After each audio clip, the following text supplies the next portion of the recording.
Hello everyone, welcome back to my channel. If you are new here, I am Queenette, and on this channel I share practical soap making that are easy to follow.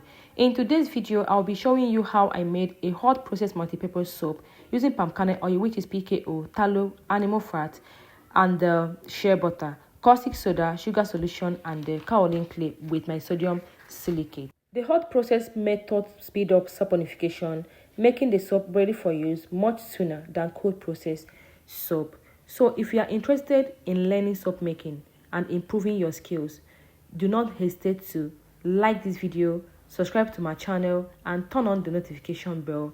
Now let's start this video proper, okay? So here is the tallow oil I'm going to use. I have my caustic soda, which is a sodium hydroxide. I also have my sugar.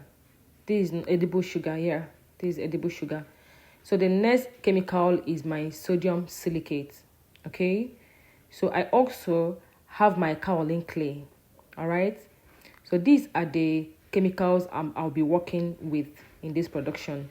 So this is a foam booster. You can make any foam booster of your choice. You can use any surfactant of your choice. So this is my perfume. All right, so here I am melting my tallow oil on fire. Of course, you cannot use it when it's blocked like that to make your soap. So what you will do is to make sure you melt it. So this is the water I'm going to use for the production. I'm making use of 5 liters of water in total. All right, so I'm going to share this water into 3 parts. I'm using 1 part to dissolve my sugar, but this is a cold water. You can actually make use of warm water to dissolve your sugar. It makes it dissolve faster. So here I'm using the upper part to dissolve my sodium hydroxide, which is caustic soda, and here I'm preparing my lye solution.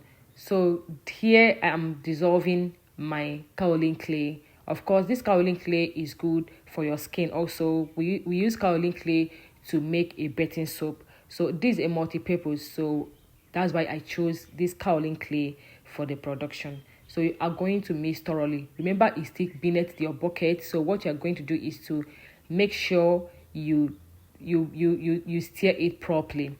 So while I come back to my sugar solution to make sure everything has dissolved, there's no crystal, there's no particle in the water. I want it dissolved properly before I will make use of it.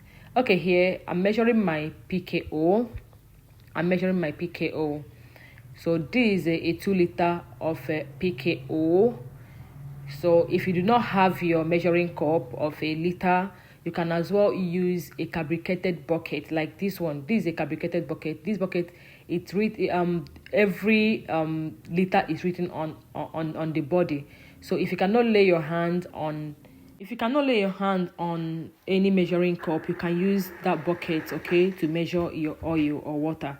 So here I've combined my oils together, both oils together, my tallow, PKO, and the shea butter.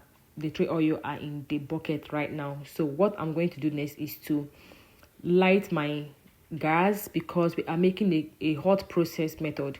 This is my second time making a hot process soap in this channel. I've seen other people make their hot process by using a cold process method. Like after using a cold process method, they now place their butter on heat. No, I don't do that.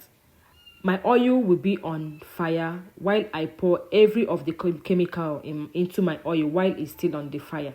So that is what I prefer to do. That is what I call a hot process soap method. So in here, I'm adding my lye solution gradually. You can allow your lye to cool down totally, or you can still make use of it while it's still hot. But I prefer my lye solution to cool down perfectly, okay, because the first hot process I made, my lye solution was cold. Yeah, it was cold, and the outcome was awesome. But here, the lye solution is a bit hot. It's not totally hot, but it was a bit hot, and it gave me another texture altogether. So I think I prefer when the caustic soda was cold. Yeah, when it was cold, I prefer it when it was cold. So I'm gradually adding my lye solution into my oil. So what I'm going to do is to keep stirring. Of course, remember my oil is still on the fire, so we're making use of a heat transfer to cook this soap. Okay, so because we're making a hot process. All right, have you watched to this point, guys? What are you waiting for? Please give me a thumbs up. Yeah, you should like this video already. If you have watched this video to this extent, that means you love it. So please, guys, like this video for me, help me subscribe and share it with your loved ones. Turn on the notification bell so you'll be the first to know each time I upload meaningful and useful videos like this one. Okay, so here I've added all the lye solution into the oil. So what I'm going to do now is to keep stirring the soap while it's still on the fire, like you are seeing me do. So the next thing I'm going to add into this batter is my kaolin clay I dissolved earlier. Please make sure you turn your kaolin clay very well. So the kaolin clay is what I'm adding to my soap batter. All right, so I'm going to, after adding this now, I'm still going to stir. You should not leave your hand on this soap. You should keep stirring it for you to get what you want. A hot process soap making is one of the best methods for producing handmade soap quickly because the saponification process is completed with the heat.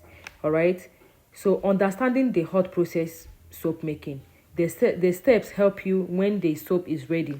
Again, remember we are making a multi-purpose, so as we go, I'm going to tell you what a multi-purpose is. So now I'm adding my foam booster. Please, this foam booster I added because we are going to use this soap on our skin. You can use it and bathe and also use it for your laundry. So that's why I added sugar and shea butter into the oil. Okay, the next solution I'm going to add is my sugar solution. So yeah, that's what I'm adding. I'm adding this sugar because of the particular soap we are making. Remember, it also serves as a foam booster. Okay, so I've added the sugar and I'm turning it to incorporate. If you do not want to use a foam booster, you can increase your sugar and make use of it because it's also served as a foam booster. Now I'm adding my silicate into my batter because I want this soap to give me that shiny look and also make it hard. You know, so I told you I will tell you what multipurpose is. So multipurpose there depend on the ingredients, because this soap can serve as a bathing soap, washing clothes and other things. All right, so that is what multipurpose means. So the foam booster I use, actually, if you want to make use of your foam booster, you can as well add a humectant. I added a glycerol into my foam booster because I don't want to add it like that so that it won't be harsh on the skin. So that is why I added my humectant, which is glycerol, into my foam booster. Okay, so here I'm turning this soap properly. I added a pink color, but I don't know the kind of pink color they sell in the chemical shop this time around. But anyway, this is the outcome of the soap. It has hardened here. Now I'm cutting the soap. As you can see, here is 8.5 liters of oil, and this is the outcome. I love it. It's very hard. Yes, I think I should be doing more of this hot process soap. Yeah, you all know me as a semi-hot process girl, but I think I found this interesting making it. Okay, the cutting process is taking place, and this cutter is all you want for your soap cutting. Okay, it gives an accurate cutting of soap, and I love it, honestly. And all the bars I got from this soap, I got 30 pieces of soap logs. Then after cutting it, I got 54 pieces of soap, and the sizes are very beautiful. These are the size you can sell for 400, or you can retail for 350 and they sell for 400, honestly. So if I had cut this soap for 200 naira, it's going to give me more than the bars it gave me for this particular size. So this is the outcome of the soap. Honestly, the video is not making justice to the soap. It's very beautiful, all right, that you are seeing here. It's very, very beautiful. I love the outcome, the shape, everything is in order. Okay, there's nothing wrong in this soap. So you can as well try this soap, guys. So we are coming to the end of the class. If you find this video helpful and interesting, please, you should like this video already, share it with your loved ones, and also subscribe to this channel so you can get more tips on soap making. And if you want one-on-one training, you can chat me with the number you are seeing on the screen. I can take you on one-on-one training. For any inquiry, also call this number. Okay. So this is the grooving part of the soap. I grooved some just to know the outcome, and the outcome is worth it. So here it takes here. I grooved only few of the soaps. So what do you think about this? Are you going to make these? Alright guys, I'm going to see you in my next video. Alright, until then, please, if you have any comment, don't hesitate to drop your comment. I'm going to reply you any question at all. And if you want me to shoot on anything on this channel, please don't hesitate to tell me so I can make a video of that. Alright guys, I love you so very much for sticking with me, for always watching, for always commenting, for always coming back. I love you guys so very much. See you guys in my next video. Until then, it's a bye for now. Mwah.